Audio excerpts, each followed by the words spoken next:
አሃዱ አምላክ ዘላለም ሥላሴ ተከበሩ መምህራችን ሊቀ መዘምራን ጌታቸው ብርሃኑ፣ የጉባኤው መሰብሰብ ምክንያት ወንድሞቼ ዲያቆናት፣ የቀራችሁት ወንድም እህቶቼ በእግዚአብሔር ስም እንዴት ከረማችሁ? እንደምን ዋላችሁ? እንዴት አመሻችሁ? ያከረመን የዋለን ያስመሸን የጊዜያት ባለቤት ቅዱስ አምላክ እግዚአብሔር ስሙ ለዘላለም የተመሰገነ ይሁን። ልተው አይደል? ይህን መጠቀም ይሰማል? ከኋላ እዛ ዳር ያለች ይሰማል? ካልተሰማ ንገሩኝና ጨምራለሁ። የትምህርታችን ርዕስ የሚሆነው አዘክሪ ድንግል አንባ አመሪረ ዘውህዘ እማይንቲኪ ወወረደ ዲበ ገጸ ፍቁር ወልኪ። ቅዳሴ ማርያም አዳፌ ነፍሱ ላይ ያው ቁጥር የምትይዙ ካላችሁ ቁጥር 168 ላይ ያለው ነው።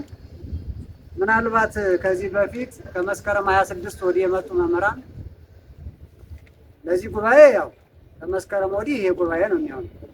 በመካከል ባሉት የትምህርት ጊዜያቶቻችሁ ተሰጥቶ ከሆነ መረጃ የለኝም፣ ቢሰጥም ደግሞ አለው ችግር የለውም። አባታችን ኅሩየ እግዚአብሔር ቅዱስ አባ ሕርያቆስ የብህንሳው ኤጲስቆጶስ የጸና ሆዷ ቅድስት ድንግል ማርያምን ባመሰገነበት ምስጋናው ላይ ቅዳሴውን ሲፈጽም አዳፌ ነፍስ የሚለው ክፍል ላይ ቁጥር 168 ላይ አሳስቢልን እያለ ያሳሰባቸው ብዙ ነገሮች አሉ። አሁን ከያዝነው ዕለት ከትናንት ዛሬም ወደ ኋላም ስንሄድ ያለውን የሚመለከተው ይሄ ጥቅስ ይሆናል። ጥቅስ እንግዲህ ከመጽሐፍ ቅዱስ ከ10 መጻሕፍት ከብሉያቱና ከአዲሳቱ ብቻ አይደለም የሚጠቀሰው፣ ከገድላትም ከዋልድ መጻሕፍትም ይጠቀሳልና እሱን እንዳትረሱ። ትርጉሙ ድንግል ሆይ ከዓይኖችሽ የፈሰሰውንና በተወደደ ልጅሽ ፊት የወረደውን እንባ አሳስቢልን ብሎ ያሳስባታል እመቤታችን። እሷ ደግሞ እንድታሳስብ ለልጇ። ለማን ነው የምታሳስበው? እያለቀሰች እንባዋ የሚፈስበት በክንዷ ላይ ላለው ልጇ ማለት ነው። ይህ ዘመን ዛሬም ላይ በተወሰኑ ቀናት በቤተክርስቲያናችን ላይ ያለውን መከራ እያያችሁ ስለሆነ አበልጠን ይህን ጸሎት የምንጸልይበት ጊዜ ነው። ካልተሰማችሁ እጃችሁን አንሱ። ኋላ ላይ ያላችሁት እንዳው ስደት ሁሌ ተደጋግሞ ስንናገረው ለምንድነው ካልሆነ በስተቀር ስደት የተጀመረው ከሰው ልጅ ታሪክ ጋር ነው። ምናልባት የሰው ልጅ ስደትን 7 ዓመት ነው የሚቀድመው። ሐሳቤ ገብቷችሁ ከሆነ ፈቃደ እግዚአብሔርን ሕገ እግዚአብሔርን አክብሮ 7 ዓመት ብቻ ነው አዳም በገነት የቆየውና ከዛ በኋላ ስደት ገጥሞታል። ስለዚህ ስደት ረጅም ከሰው ልጅ ታሪክ ጋር ያለው ቁርኝት ረጅም ነው። በእኛም ዘመን ብዙ አይነት መሰደዶች አሉ። ይሄ በስጋ መፍለሱን ብቻ አይደለም። እዚህ ውስጥ ያለ ሰው መረጃው የለኝም እንጂ ከብዙ ነገር የተሰደደ ሰው ይኖራል ብንፈትሽ ማለት ነው። በጥቅሉ እንደመድመው ከበጎ ነገር ሰው የተሰደደበት ዘመን ነው። በጎ ነገሩ ሲሆን ሰው ተሰዷል። ወደ መልካም ነገር ሳይሆን ከበጎው ወደ መጥፎው የተሰደደበት ዘመን ነው ያለው። አስረጃ ያስፈልገውም እኛው ራሳችን ነን።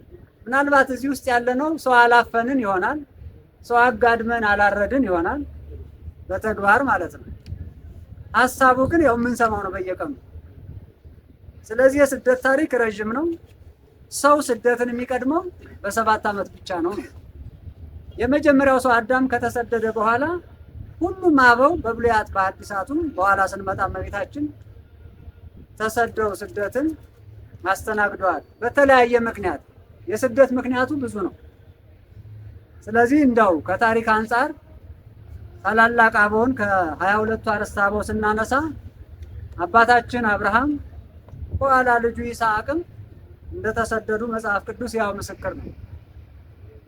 የሰው ልጅ የመጀመሪያው ግን መርሳት የሌለባችሁ የተሰደደው ምን አድርጎ ነው? አንድ ላይ ንገሩኝ እስኪ። አዳም የተሰደደው ምን አድርጎ ነው? ያው መቼም ለራሳችሁ ሳይሆን ለኔ እንድትነግሩኝ ነበር። ምን አድርጎ ነው የተሰደደው? ባለመታዘዝ አጥፍቶ ነው። ተቅበዝባዥ ሆኗል። ኦሪት ዘፍጥረት ምዕራፍ 3 ያው የውድቀታችን ታሪክ የተዘገበበት ነው። ስፔሲፊካሊ ተሰደደ ወጣ ከገነት የሚለውን ቁጥር 23 ላይ ማግኘት ትችላላችሁ። ስማርትፎን የያዘ ይበዛል እዛ ላይ ማግኘት ስለምችል። ስለዚህ ከዛን ጊዜ ጀምሮ እዛ የብሉይ ኪዳን ስደተኞች ከኛ ልዩ የሚያደርጋቸው ስደታቸውን በሚጠት መከፋታቸውን በደስታ የሚመልስላቸውን መሲህ ይመጣል እያሉ ተስፋ ያደርጉ ነበር። ይህን ደግሞ ከመጀመሪያው ከተሰዳጁ ከአዳም ነው የወሰዱት። አዳም ሲሰደድ አንድ ስንቅ አብሮ ይዞ ተሰዷል። ምን የሚል አንቲ ውእቱ ተስፋው ለአዳም አመ ይሰደድም ገነት ብሎ ይኸው ራሱ ቅድም የጠቀስነው አባ ሕርያቆስ ቅዳሴ ማርያም ላይ አዳም ከገነት በተሰደደ ጊዜ ተስፋው ማነሽ ነው ያለ። ተስፋው ማነሽ? ተስፋን የምትረዱበት መንገድ የተዛባ እንዳይሆን። አብዛኛው ሰው በማህበራዊ መስተጋብር ያልተሳካለትን ነገር ደጋግሞ እንደው ይህን ደግሞ እስኪ እንደው ብትሞክረው ተስፋ አረጋለሁ እንደው የሚል ሰው ይበዛል። ተስፋ ቆርጦ ተስፋ አረጋለሁ የሚል ሰው ይበዛል። ስለዚህ ተስፋ ስንል 100% የሚፈጸም ነው በቤተክርስቲያን አስተምሮ። ወንሴፎ ትንሣኤ ሙታን ወሕይወት ዘኢይመጽእ ለዓለመ ዓለም። ይሄ ምንም መፈጸሙ አይቀርም። ቅድም ጸሎት ይደረሳል ውዳሴ ማርያም ነው ወይስ አቡነ ዘበሰማያት ነው? አቡነ ብቻ ነው። ዓርብ ላይ ሲደገም የሃይማኖት መሰረት የሚለው አማርኛው ላይ ስትዘጉ ምንድን ነው የምትሉት? የሙታንንም መነሳት ምን እናደርጋለን? እሱ ተስፋ ማለት ነው። እሱ ተስፋ ወደ ምስራቅ ዙራችሁ ያላችሁ ክርስቶስ ያደረገው በዚህ ነው፣ የሚመጣው በዚህ ነው። ወደ ምስራቅ ተመልከቱ እያለ የሚያሳስበን እንዲያቆኑ ምስራቃዊት በሆነች ወንጌል እመኑ፣ ባረገበት በኩል ይመጣል እሱን ጠብቁ ነው። እናቱ ገበያ ሄደችበት በወጣችበት በኩል ሕፃኑ እስክትመለስ ድረስ አይኑን በዛ ነው ደጁ ሲያይ፣ በዚህ ብትመጣ አያያትም በታመን መጀመሪያ በሄደችበት ነው አንጋጦ ሲያይ የሚውለው። የእኛም ተስፋችን ይቺ ምስራቅ ናት። ፀሐይ መውጣቱ አይቀርም፣ እንደ ጨለማ አይቀርም። ስለዚህ ስደቱን ማንን ተስፋ አድርጎ ተሰደደ? እመቤታችን አይጸና ሆዷ ቅድስት ድንግል ማርያምን። ለምንድን ነው? የተስፋ መፈጸሚያ እሷ ስለሆነች። እግዚአብሔር ሰው ይሆናል ስንል ሰው የሚሆነው በድንግል ማርያም ስለሆነ ክብርና ምስጋና ለስሟ ይሁን። ስለዚህ ከገነት የተሰደደው አዳም ተስፋ ያደረጋትን እመቤት በኋላ ደግሞ አባ ሕርያቆስ ምን ብሏታል? አሳስቢልን ባክሽ። ርዕሱ ምን ነበር? ረዘመባችኋል። ምንድነው ርዕሱ? ግድ የለም ቅንጭብጭብ አድርጋችሁ እንዲሆን በሉ። ምኑን ነው አሳስቢልን ያላት? ረሃቡንና ጥሙን በኋላ ነው። አሁን ርዕስ ያደረግናት ግን አዘክሪ ድንግል አንባ መሪረ ነው። መሪር እንባ እሱ መሪር እንባ ደግሞ የዋዛ እንዳይመስላችሁ አለቃቀሱ። ይህንን እንባ ከአዳም ጀምሮ መቅድመ ወንጌል ላይ እንደምናነበው አባቶቻችን እንዳስተማሩ አዳም መጀመሪያ ሲያለቅስ የወጣው ስታለቅሱ ምንድን ነው የሚወጣችሁ? አፈርሶን ያለቀሳችሁ ንገሩኝ። ያላለቀሳችሁ ታድላችሁ። እናንተ ምንድን ነው የሚወጣችሁ? በሉ እንጂ ውሃ ነው አይደል? ቀምሳችሁታል? ጨው ይላል። ቀምሼዋለሁ። ቅመሱት። ከዚህ በኋላ ያልቀመሳችሁ አልቅሱ እያልከን ነው እንዴ? አልቅሱ እንጂ ስለ ኃጢአታችሁ አልቅሱ። እየሆነ ስላለው 4 ዓመት የሞላው ልጅ ተቆረጠ አይደል? የተመታው ከእናቱ ተረፈው። ስለነዚህ ማልቀስ አልቅሱ ያልኳችሁ የሚገባውን ለቅሶ ነው። አልቅሱ ተብሎ ይታዘዛል። ብፁዕ አቡነ ማርቆስ ናቸው። ብፁዕ አቡነ አረጋዊ ያረፉ ጊዜ ትዝ ይላችኋል። ቅድስት ሥላሴ ካቴድራል ላይ ድንገት እድል ሰጥቷቸው ሹማምንትም ተገኝተው ስለነበር ይስሙት ብለው ነው። ኧረ ቅዱስ ጴጥሮስ ነኝ አልቻልንበትም ያሉ፣ ኧረ ጀግናው ነው አሉ። ህዝቡ እንዳለ ነው ያለቀሰው።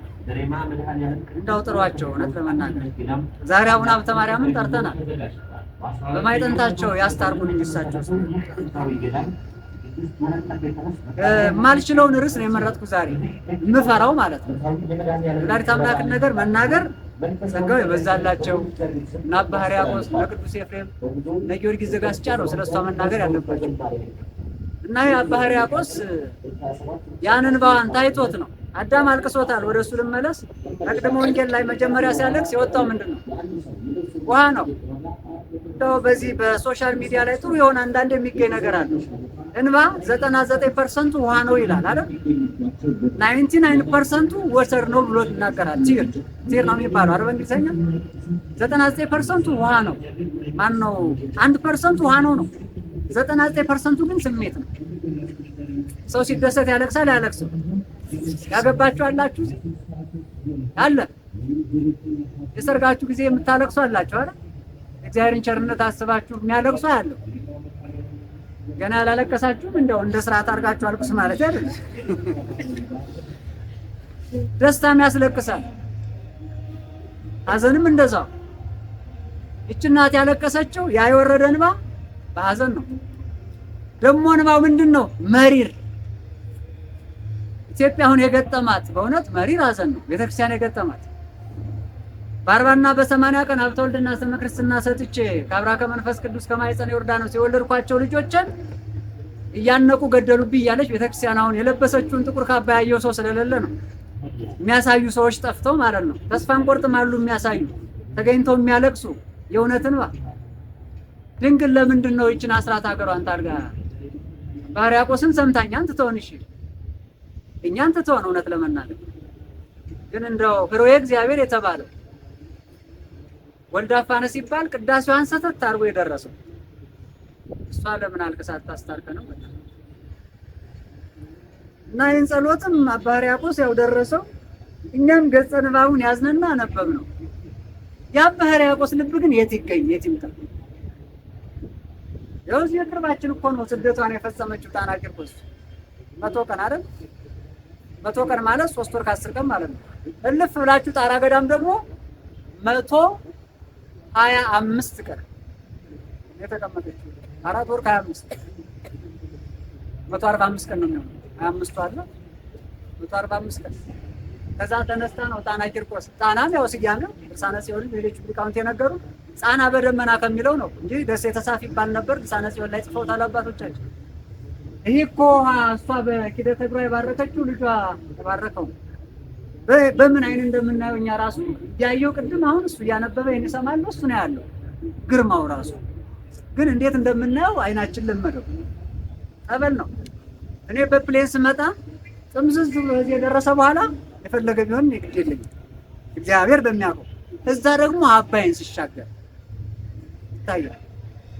ብቻ ስታይ ደመናው ደግሞ እመቤታችን ናት። ደመና መፍጠን ከዚህ ከትምህርታችን ላይ ያለ ትምህርት ርዕሱ ምንድነው ያለው? መሪር እንባ በስደት ጊዜ ያነባችውን ያ መሪር እንባ እንዲህ አድርጋ በክንዷ ታጥፈዋለች። ስታለቅስ የእሷን ፊት አጥፎ ወርዶ ደግሞ የልጇን ፊት ረብስ ጋር እንዲያለ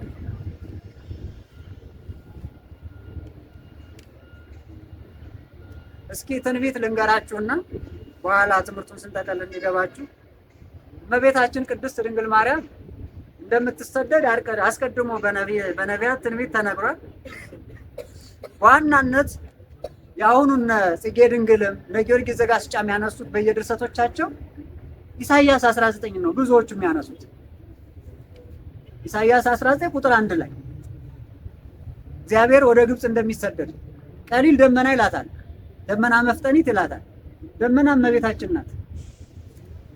እግዚአብሔር በቀላል ደመና ተጭኖ ወደ ግብጽ ይወርዳል ተብሎ የተነገረው ትንቢት ይፈጸም ዘንድ ለምን እንደሚወርድ እዛ ላይ በኋላ እናነሳዋለን። አንዱ እሱ ነው። ወደ ግብጽ ብቻ ሳይሆን ወደ ኢትዮጵያ ስለመምጣቷም ነብዩ ዕንባቆም ነግሮናል። ምዕራፍ 3 ቁጥር 7 ላይ ማለት ነው። እረፍት ያገኘችው እዚህ ሀገር ነው። ምን ነው ታዲያ ይችን ሀገር ብታሳርፋት? አስራት ሀገሯም ይች ናት። አሁን እንዲህ የምትለው ጉድለቱ ከማን ነው ብትሉኝ ግን ጉድለቱ ከኛ ስለሆነ ነው። እስኪ አፈርሶን በኔ ሞት የእናንተስ ጠላታችሁ አፈር ይሁን። እስኪ እኔም ራሴን ልየው፣ እናንተ ራሳችሁን እዩ። ሐሳባችሁን ንግግራችሁን የ20 ዓመቱን የ15 ዓመቱን ለህፃናቱ እሱን ተውት። የዛሬ ውሏችሁን ፈትሹ። ምሕረት የሚያሰጥ ማንነት አለ። አሁን ስታዩት ቤት አድርጎ ይምጣ ምሕረት የሚባለው ራሱ ቤት ወደ ግብጽ ለመሰደዱ ወንጌልም ተናግሯል። ማንን ጠቅሶ? በነብዩ ወደ ግብጽ ይወርዳል እንደተባለ ማቴዎስ ጽፏል። ማቴዎስ 2 ላይ ያው የነሰባ ሰገል መምጣት ሄሮድስ ጋር መገናኘት እያለ ሄዶ ቁጥር 13 ላይ ሲጀምሩ ግን ስደት ነው። ህፃኑንና እናቱን ይዘው ወደ ግብጽ ሂድ ተብሏል። ማን? ዮሴፍ አረጋዊ።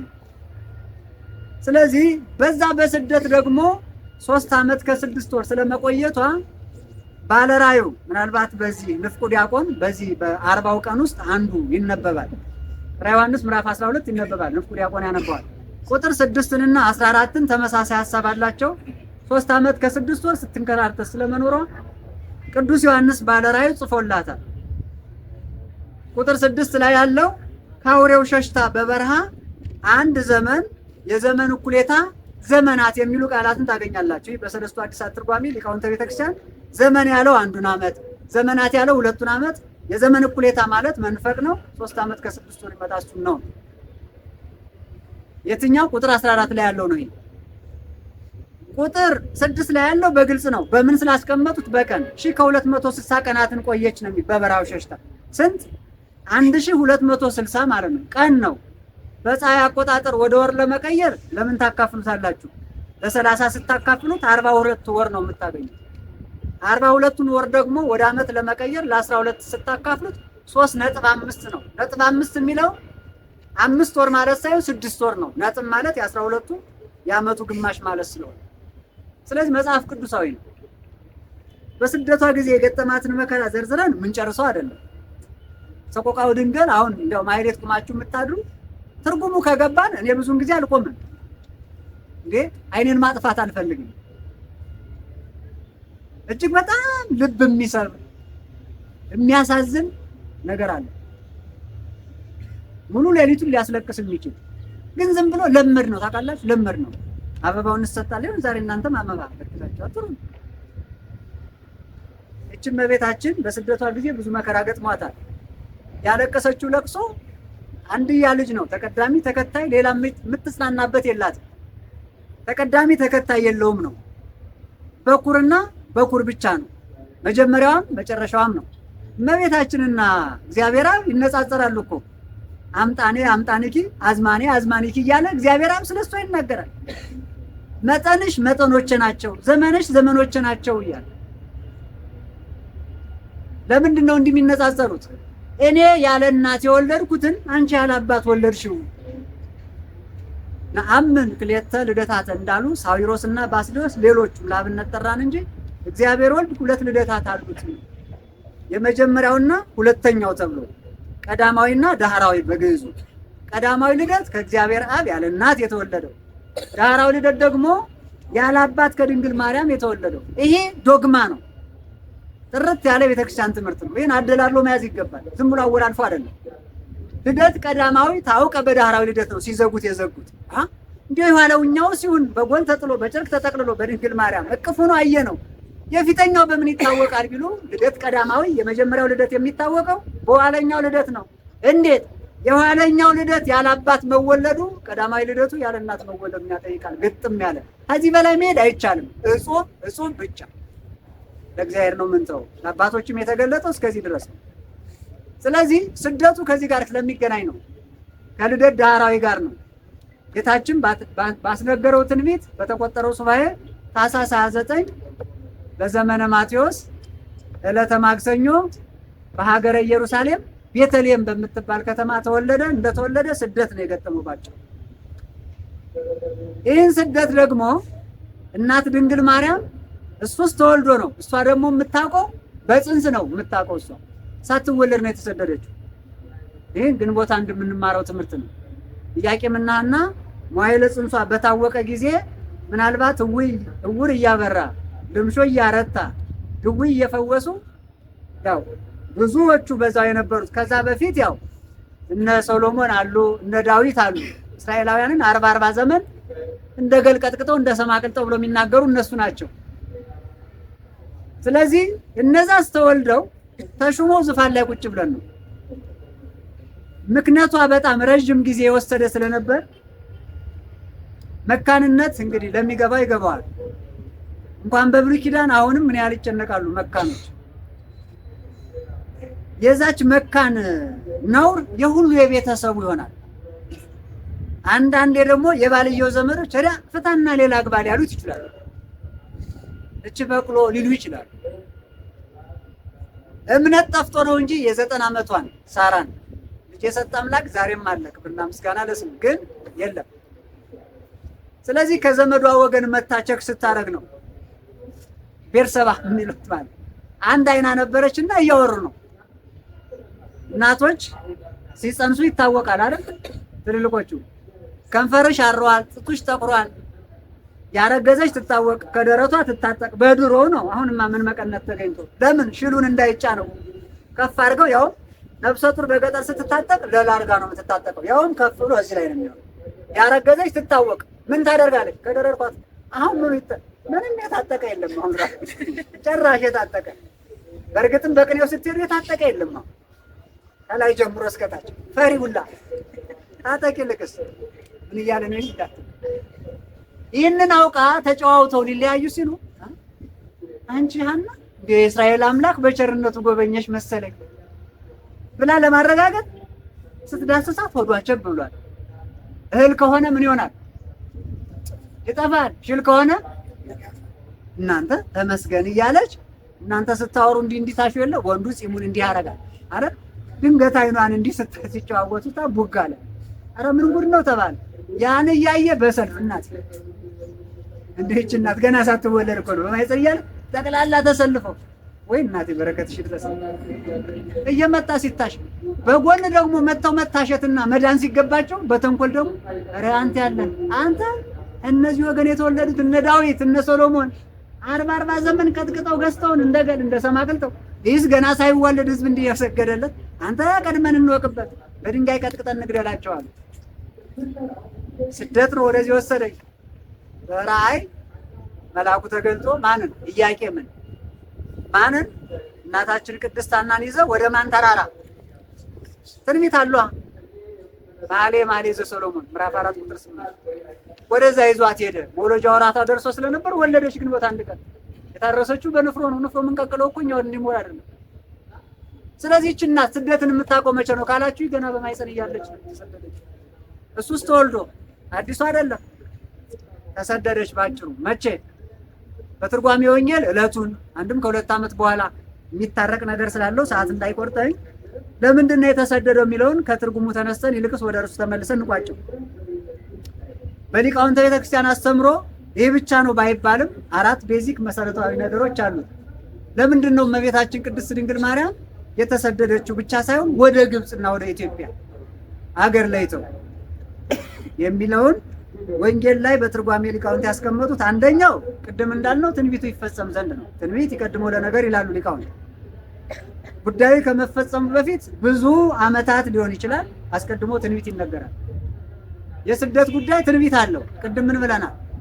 ኢሳይያስ 19:1 ላይ እግዚአብሔር በቀላል ደመና ተጭኖ ወደ ግብፅ ወረደ የሚል ትንቢት አለ። እሱ ይፈጸም ዘንድ ዕንባቆም ምዕራፍ 3 ቁጥር 7 ላይ የኢትዮጵያ ድንኳኖች ሲጨነቁ አየሁ ብሎ እመቤታችን አፄ ተዋሕዶ ቅድስት ድንግል ማርያም የገባቸው በየት በኩል አድርጋ ነው? ወደ ኢትዮጵያ የዛሬውን አድርገውና በኤርትራ አድርጋ ነው የገባቸው። ሲያት የምትባል ቦታ ነው። ከዛ ነው አሊ ዱባ እያለ ብዙ አለ። ፍራዝ ራሱ 95 ቀን ነበር ጂን የሚያቆይ ከተራራዋ ላይ ማለት ነው። እሱ ስለሚያውቀው ነው። ዳግማዊ ግሸን የምትባላለች ወደ ጎንደር ስትሄዱ ፍራዝ የምትባል አስቀድሞ ከጎንደር የሚቀድም ታሪክ ያላት ናት። በ15ኛው ክፍለ ዘመን ነጉዛራን አልፋችሁ ስትሄዱ ከዛ ትልቅ ተራራ አለ ዳግማዊ ግሸን የምትባል። ከዛ ራሱ 95 ቀን እንደተቀመጠች አንድ ሊቅ አባት እሱ አቡነ እንድርያስ ያውቁታል ይህን ታሪክ በደንብ። አሁን ይህን አናገኘውም። ይህንስ የጣራ ገዳሙን አግኝተነዋል። ገድል ላይ አለ 4 ወር ከ5 ቀን መቀመጧን ማለት ነው። ስለዚህ ብዙ የኢትዮጵያ ገዳማትን በርካለች። እረፍት ያገኘችው የት ስትገባ ነው? ኢትዮጵያ ስትገባ ነው። ዋልድባ የሚበላው ቋርፍም ከዛ የመጣ ነው። የዮሴፍ በትር በነገራችን ላይ አሁን ባህታውያን ስታያቸው ከላይ መስቀለኛ ከታች ደግሞ ሹል ነገር ያለው ታያላችሁ። ጥሩ ነው እሱ ነገር። አሁን ያስፈልጋል እሱ ነገር። ስለዚህ በሹሉ ዋልድባ ላይ 318 ስሮችን ነው ቆፍረው ተበሉ። መራራ ነው። በቤታችን በዚህ ዘመን እያለች ከልጇ ጋር ትመገብ የነበር ሊቃውንት ያስተማሩን ወይንና ስንዴ ብቻ ነው። ስጋው ደግሞ ወደዚህ ታመጡ ከዚህ ጋር ይተረጎማል። ወደዚህ እንመለስ። ስለዚህ እረፍት ያገኘችው እዚህ ነው። ኧረ እቺስ ሀገሬን ትናንት ትመስለኛለች እያለች አሰይማለች። ጠቅላላ አስራት ይሁንሽ ብሏል። ታዲያ እርሱንም አባ ሕርያቆስ እንዳለ በእሱ አማላጅነት በልጇ ቸርነት ይህን ጸሎት እንድሰማ ነርስ ያደረግነው ለዛ ስለሆነ ማለት ነው። ባጭሩ ትንቢተ ነቢያት ይፈጸም ዘንድ ተሰደደ ነው። ሁለተኛው ምክንያት አምልኮ ጣዖታትን ለማጥፋት ነው። የት ነው የምታገኙት? ይችን ራሷን ትንቢቷን እዛው 19:1 ላይ ልፍ ብላችሁ መጽሐፉ ላይ አወጣችሁ ስታነቡ ጣዖታት ከፊቱ እንደራዱ እንደተሰባበሩ ይናገራል። እዛው ኢሳይያስ 19 ልፍ ብላችሁ ማለት ነው። ስለዚህ እሱን አንድ ማሳያ እንድትይዙ ነው። ሶስተኛው ስደትን ቅዳሴ ማርያም ትርጓሜ ላይ አባቶቻችን ቅዳሴ ማርያም ላይ ማለት ተርጉመዋል። እመሙ ለሰማዕት የሚለው ይተረጎምላታል። የሰማዕታት እናት የሰማዕታት እናት አለ ስለምንድን ነው ቢሉ ሰማዕትነት ብቻ ስለ ትሳት አይደለም፣ ስደትም ታላቅ ሰማዕትነት ነውና ስደትን ባርካ ሰጥታለችና እመሙ ለሰማዕት አለ ተብሎ ይተረጎማል። ስለዚህ እዚህ ላይ አሁን ለሰማዕታት ብቻ ግን እንዳሰጡት በቅንፍ ሊቃውንቱ ለቅዱሳን ዛሬም ላሉት ወለጋ፣ አርሲ አሁን ለሚገደሉት ለሚሰደዱት ሁሉ እሷን የባረከችላቸው የሚያሳዝነውና የሚያሳዝነው እስከ መጨረሻው የሚያሳዝነው የማያልቀው ሀዘን እረኛ ባለበት በጎቹ እንዲህ ሲሆኑ ማየት ያሳዝናል። እሱ ብቻ ነው የሚያሳዝነኝ በግሌ። እንዲህ ስትሏቸው የማይወዱ ሰዎች አሉ። አካችሁ የመጣ ይምጣ እዚህ በኋላ ምን ሊመጣ ብላችሁ። አራተኛውና የመጨረሻው ወደ ቀደመ ርስታችን ለመመለስ የካሳ ነው። ለዚህ ነው መጨረስ ያለበት። የምንድን ነው? በትምህርት የመጀመሪያ ላይ የተናገርኩት ተመልሼ የመጣሁበት ማለት ነው። የስደትን ታሪክ ስናገር የመጀመሪያው ተሰዳጅ ሰው ነው። ስደትን በ7 ዓመት ብቻ ነው የሚቀድመው እንጂ አብረው እኩል ታሪክ ነው ያላቸው። ከ7 ዓመት ቆይታ በኋላ አዳም ተሰዷል። ያ ቀዳማዊ አዳም ተሰደደ። ያ ቀዳማዊ አዳም የተሰደደውን ስደት ለመካስ ከስደት ወደ ሚጠት ለመመለስ ዳግማዊ አዳም ተሰዷል። ስለዚህ ክርስቶስን ዳግማዊ አዳም እንላለን። አዳም ራሱን ቀዳማዊ አዳም እንላለን። ሔዋንን ቀዳማዊት ሔዋን እንላለን። ዳግሚት ሔዋን ደግሞ እመቤታችን አይጸና ወዳ ቅድስት ድንግል ማርያም ናት። የእናቷን መሰደድ የአባቷን መሰደድ ካሳ ያስገኘች እመቤት ድንግል ማርያም ናት። ስለዚህ ይህንን ስንል በዚህ ዘመን ቅድም መግቢያ ላይ እንዳልኩት ሁላችንም የተሰደድንባቸው ጉዳዮች አሉ። እኔ በከፊል እናንተ በምላት የራሳችሁ በከፊል ስላችሁም የእናንተን አውቀዋለሁ ማለት ሳይሆን በገሃዱ ዓለም አሁን ባንነጋገርም ይታወቅ ስላለ መቼም አሁን ጽድቅ ሰርተን አይመስለኝም እንዲህ ይሆን ያለ ሰው በሰው የሚበላው መቼም የጤነኝነት ስሜት ነው ብዬ አልወስድም። ሰውን ሰው በልቶታል አይደል? ዝም ብዬ ቃል በቃል እኮ ነው። በቁም እኮ ሰውን ሰው በልቶታል በእኛ ዘመን ማለት። አሁን ትናንት እያያችሁ ነው። በሰሳው ሳሳ ባለው በኩል ትንሽ የልብ ልብ በተሰማቸው በኩል እያደረጉ ነው። ያፈናቀሉን እያሳደዱን ነው። በዚህ እንዳይሆን የሚከለክል ነገር ያለ ይመስላችኋል? የለም። ሁላችሁም አሁን እዚህ ያለን በቤተ መንግስት የተቀጠርነው በማን ቸርነት ነው ያለ ነው ብላችሁ ቃል በቃል ተናገሩ። በመንግስት ቸርነት እኮ ነው ማለት ጠባቂ ያለ ብለን አይደል ነው ብለን ተኝተን የምናድረው። ይስቃሉ እንዴ? አሁን ወታደር አለ ብለን አይደል? ወታደር አውጥቶ አሳደረ። በዚህ ዘመን ወጥቶ አደር ነው የሚባለው። ትክክል ነው። ሀገር ለመጠበቅ ህዝቡን ለመጠበቅ ድንግል የምንለው ይህን እያልን ከኛ የሚጠበቀውን እናድርግ። የእመቤታችንን እንባ የሚያስታርቀን ልጇ የሚለውን ስናደርግ ነው። ስደመድም እንዲህ ነው የምለው። የእመቤታችንን እንባ የሚያስታርቀን የእሷ አማላጅነት የልጇ ቸርነት ጠፍቶ አይደለም። ክብርና ምስጋና ለስሙ ይሁን። አሁን የጎደለው እዚህ ውስጥ ካለ ነው ከኛ ነው። እዚህ ስላለን እኛው በእኛ እንነጋገር። ጎረቤቱን ተውት፣ ሌላውን ተውት። እዚህ የተገኛችሁ ከኛ ጋር የጎደለ ስላለ እየሆነ ያለው የሚሆን በልተን የማንጠግብ ለብሰን የማይሞቀን የሆነ ነገር ኑሮን የማንረካ ፈልጋችሁ ስትደርሱበት አያረካ። ማስተርስ ልጨርስ እንጂ ሲጨርስ አይረካም። ፒኤችዲ ልጨርስ እንጂ ሲጨርስ አይረካም። አሁን ካለውበት ካሪየር ወደ ተሻለ ፖዚሽን ሲደርስ አይረካም። እቺ ደግሞ ትንሽ ናት። በ10ዎቹ በ30ዎቹ 50ዎቹ በ100ዎቹ ሲደርስ አይረካም። ለምንድን ነው የማይረካው የሚለውን ጥያቄ ጠይቁት፣ መልሱንም መልሱት። ከእናንተ ገጥማችሁ ከሆነ ለምንድን ነው በትዳሩ ሰው አይረካም? እኔ እንዲህ መሆኑን ባውቅ ኑሮ አልገባም ነበር ሊል ይችላል። እግዚአብሔር ይጅለት ሊል ይችላል። እንዲህ መሆኑን ባውቅ አንቺ ጋር ምን ባል ይኖራል? አረ እንደው በቀረብኝ የምትል ሚስት ትኖራለች። ሲያዝ እያቀለል ነው ሳለ ቀሊል ሆኗል። ካልተጠቀምንበት ከዚህ ባሰማት ይመጣል። እኔ ነብይ አይደለሁም። ሰማይ ወምድር ያህል ፎቃል ያልፍ የሚለውን ግን እናገራለሁ። ይሄ ቃል አያልፍም፣ አትጠራጠሩ። እዚህ ቤት ያላችሁ ሁላችሁ ንስሐ ካልገባ ንስሐ እንግባ። ከዛ በኋላ አንፈራ። የምንፈራው ያዘልነው የኃጢአት እንስራ ስላለ እሱን አውርደን ከከሰከስ ነው ድፍረት የሚባለው እንዴት እንዲመጣ ያን ጊዜ ታዩታላችሁ። አባቶቻችን ከደፈሩ የማይደፍር ልጅ የለም፣ ከጨከኑ የማይጨክን ልጅ የለም። እንደ ሊቀ ሊቃውንት ስማ ኮነና ሊቀ ሊቃውንት ስሙን በደንብ ተገናኝተዋል። አሁን አወያይም አይፈልጉም። አቅሌሲያ በደንብ እየሰራች ነው የኛ ሚዲያ ማለት ነው። ሊቀ መዘምራንም አለ መናገር ያስፈልጋል። ተስፋ እንዳንቆርጥ ደግሞ ቢጫ ለብሶ ተስፋ የሰጡ ሊቀ ጳጳስ እያለቀሱ የጠየቁ አባት አይተናል። ልዑክ ተልኳል። በእርግጥ አትጠራጠሩ፣ የሚመጣብን ጣጣ አለ።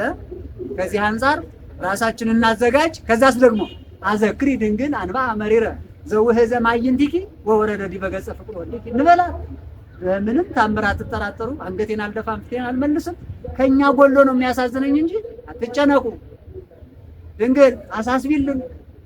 ያስተማረን የመከረን የገሰጸን አምሳየ ዓለማት መጋቢያ ዓለማት እግዚአብሔር ስሙ የተመሰገነ ይሁን። ይቆያል።